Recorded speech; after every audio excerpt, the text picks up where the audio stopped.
We received a question about are barrows and gilts judged differently, and I think it's a very good question and one that brings forth some different conversations within my own head. I think it takes me down two different paths. Are we referring to barrows and gilts judged together in a market hog setting? If so, the answer that I would say is absolutely not. If there's a market hog, I really don't analyze the sex of the animal, whether it's a barrow, whether it's a gilt. I'm ultimately looking for parts and pieces that they bring forth. With that being said, too, subjectivity comes to mind. Every judge has their different set of priorities, but I think power, muscle, mass, volume is something that definitely comes into play. If you've got a gilt that's built powerful and rugged like a barrow, then heck, why not use her and start her? I think sometimes too, gilts come together with more style and more balance and look off to the side, just in terms of their front end extension. But hey, at the same time, seen barrows look that same way. Then you take a step back, and then is the question directed about sorting gilts specifically in a breeding gilt sector? To me, mobility, function, flexibility are some items that come to mind. And at the same time, you get a skeleton that's assembled correctly, then yeah, let's put as much stuff in terms of body, in terms of volume, and in terms of spread on top of that gilt. As my mind continues to go, I made the comment earlier just about the subjectivity in terms of what we see from judge to judge and show to show. Everybody's entitled to their own opinion and everybody brings forth a different set of priorities.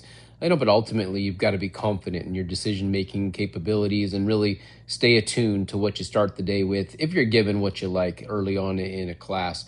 For me personally, in terms of type and kind, both in a gilt and a barrow setting, I'm a big line and design and style guy. From the side view, I love them in terms of being flat about their back and that lower line combination coming together in a very flawless and fluid manner as well too. You got to push the limits in a barrow setting in terms of bone, in terms of upper and lower skeletal spread, as long as they stay within their body lines. And we want them big, broad, and wide in terms of their back and their upper hip. Obviously, muscle plays a big key component when you start to evaluate a barrow and, well, a gilt in a market hog setting. For the gilt side of things, I've been noted and talked about as a guy that maybe gives up a little bit of the stuff in terms of bone and width and bulk of muscle when I step my feet into a breeding gilt setting. They got to be built correct in terms of the assembly to their skeleton. Study all those angles from their blade to knee to ground, get in behind them and really evaluate what they do from hock to surface. They got to be long, wide, and flexible in terms of their hip.